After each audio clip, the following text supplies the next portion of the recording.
다음은 존경하는 김영진 의원님 질의하시겠습니다. 네, 한국은행 총재님께 질의드리겠습니다.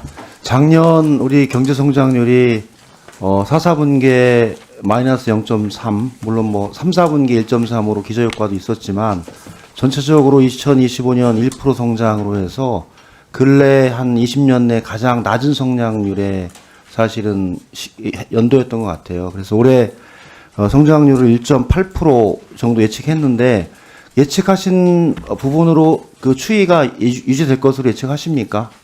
지금 건설 경기나 이런 쪽은 조금 더 저희 예상보다 나쁜 쪽으로 가고 있는데 수출이 큰 폭으로 개선되고 있습니다. 그래서 지금 연간 전체로 봐서는 저희가 11월에 예측했던 1.8%보다는 상방 리스크가 있다고 보고 있습니다. 아, 예.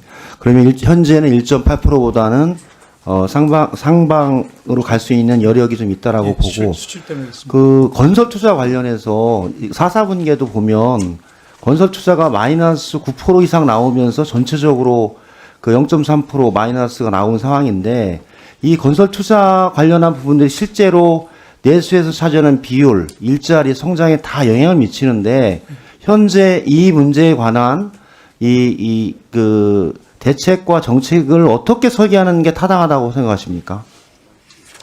자기 정치적으로 또 어떻게 생각하면 민감해서 고통받는 부분들이 많기 때문에 이해하기는 어렵지만 저는 이것은 지난 몇 년간에 쌓여온 부동산 경기에 편승해서 많은 건설이 됐고 그것이 부실화되면서 생기는 문제가 지금 지속적으로 작동하고 있다고 보기 때문에 구조조정이 되는 방향으로 정리가 돼야 된다고 생각합니다. 구조조정을 통해서 전체적으로 조정을 하고 거기에서 걸러낼 것은 걸러내고 다른 형태로 설계 나가는 게 타당하다 이렇게 보시는 거죠? 예, 그렇습니다. 네. 상당한 시간이 걸릴 것 같습니다. 그러면은 현재 성장률 1.8%에 약간 더 그 예측이 되는데 금리 관련한 사안들은 현 금리를 유지하는 방식으로 그 보십니까? 아니면 좀 조정이 필요하다고 보십니까? 그 문제에 대해서는 저희가 목요일 날 통방 금통위가 있기 때문에 제가 직접적으로 말씀드리기 어렵습니다. 예. 미국에서는 사실은 연준 위원을 교체하면서 마치 그 금리 인하를 할 것처럼 메시지를 줬는데 금리를 유지했잖아요. 그렇게 한 이유가 뭐라고 분석하십니까? 물가 상승률이 낮아질 거로 봤었는데 생각보다 빨리 낮아지지 않아서 물가 수준이 인플레이션 수준이 가장 큰 영향을 미쳤다고 봅니다. 그럼 그 상황에서 한미 간의 금리 격차가 유지되고 있는 상황에서 우리가 취할 수 있는 금리의 정책적 수단이 아주 적겠네요, 보니까. 결론은. 사실은 한미 금리 격차가 역전된 것은 미국이 인플레이션이 워낙 높았던 시기에 굉장히 이자율을 빨리 올렸기 때문에 된 것이고요. 지금 한미 금리 차가 중장기적으로는 여러 임플리케이션이 있습니다만 지금 당연히 한미 금리 차 자체가 저희들이 통화 정책을 하는데 아주 바인딩한 그런 상황은 아니라고 생각합니다. 그러면은 국내 자체적으로 금리 문제에 관한 그 자율적 정책 판단도 가능한 수준이다 이렇게 보시는 거네요. 예, 많은 경우에 지금 환율 금리 격차가 환율 최근에 올라간 거에 크게 올라갔다고 생각하는 분이 많은데 중장기적으로 맞는 말씀이 있을 수 있지만 사실 보시면 한미 금리 격차가 굉장히 컸을 때에 비해서 지금 오히려 개선하는 방향으로 갔을 때 환율의 영향을 오히려 더 줬기 때문에 1대1로 이렇게 매치되는 것은 아니고 국내 상황과 국내 물가 수준을 보고 금융사장을 보고 저희가 판단해야 할 것 같습니다. 현재는 그럼 국내 물가는 안정적으로 유지되고 있잖아요. 예, 그렇습니다. 여력이 좀 있겠네요. 그러면 그 한번 그 자료를 한번 보여주시면 그 국세 수입 변화 추이를 보면 장관님, 재경부 장관님, 네. 2025년에 그 전년도 비해서 국세 수입이 373조로 네. 그 상승을 했는데 실제로는 감액 추경을 해서 네. 1.8조 그 플러스 됐잖아요. 네. 근데 실제로 감액 추경을 하지 않았으면 사실은 마이너스입니다. 당초 예산 비례 국세 수입의 예정치와 이 감액 추경을 했기 때문에 저렇게 나왔지 감액 추경을 하지 않았으면 결론은 또 세수가 부족한 형태로 나왔을 겁니다. 네. 올해 상반기 1, 4분기 그 세입 어떻게 어느 정도 예측하십니까? 예, 일단 뭐 저희들 이제 3월 그 법인 결산을 해봐야지만 어느 정도 좀 예측이 가능한데 현상학적으로만 보면은 지금 뭐 반도체 호황이라든지 이런 이제 경기 사이클이 있어서 법인세 쪽은 뭐 좋아질 걸로 보여집니다. 또 나머지 부분도 저희들이 이제 세목별로 좀 봐야 되는 측면이 있습니다. 아직 뭐 연초라 가지고 1사분기 그 추계를 좀 하실 거 아니에요? 예.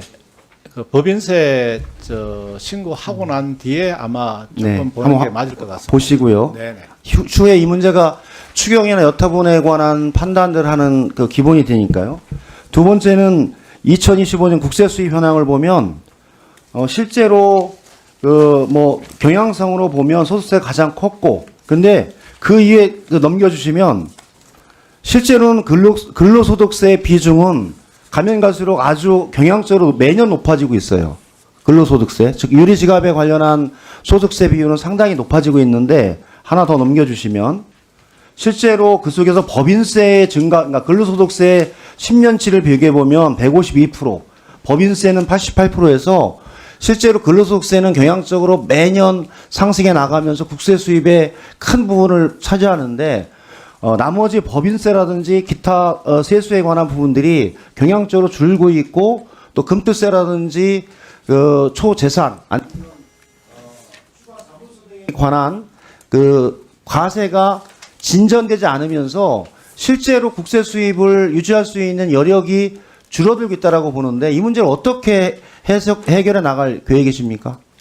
예, 뭐 의원님 말씀하신 걸 보면 근로소득세 같은 경우는 취업자 상용 근로자 수가 늘어나고 그다음 급여가 이제 매년 이렇게 상승되다 보니까 근로소득세가 증가율이 높은 걸로 나타나지고, 그다음에 상대적으로 보면은 뭐 법인세라든지 이런 거 경기에 굉장히 민감합니다. 그러다 보니까 근로소득세가 높은 것으로 나타나서 뭐 우려하시는 점을 감안해서 저희들이 근로소득자들의 어떤 세부담 경감을 할 수 있는 방안은 없는 건지, 이런 부분을 좀 검토를 해서 세법 개정안 마련할 때 할 수 있는 부분을 좀 최대한 찾아보도록 하겠습니다. 기획예산처 차관님, 현재 아까 제가 여쭤본 건 1사분기 관련한 세입 추계에 대해서는 어느 정도로 판단하고 계십니까? 지금 방금 부총리께서 말씀 주신 것처럼 예산 편성 당시 그 당시 상황보다는 세수 여건이 좋은 걸로 이해하고 있습니다. 올해 전체적인 국세 수입은 예정된 대로 진행하시나요? 예, 아직은 지금 2월 달이라서 속단하기 어렵습니다만은 현재까지 진행 상황을 봤을 때는 전반적으로 양호한 상황이라고 예측이 되고요. 조금 더 구체적인 전망은 3월 달에 법인세 신고가 된 이후에 조금 더 구체적인 판단이 가능할 것 같습니다.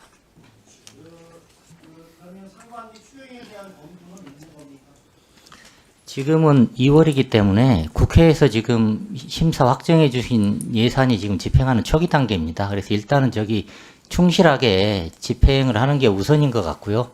그리고 추경하고 관련된 문제는 세입 문제도 있고, 또 뭐 경기 흐름을 전반적으로 봐야 되는 측면도 있고, 그리고 또 뭐 그 나머지 거시 금융 변수 흐름 이런 것들을 종합적으로 감안해서 판단해야 될 사안인 것 같습니다. 김영재 의원님 수고하셨습니다.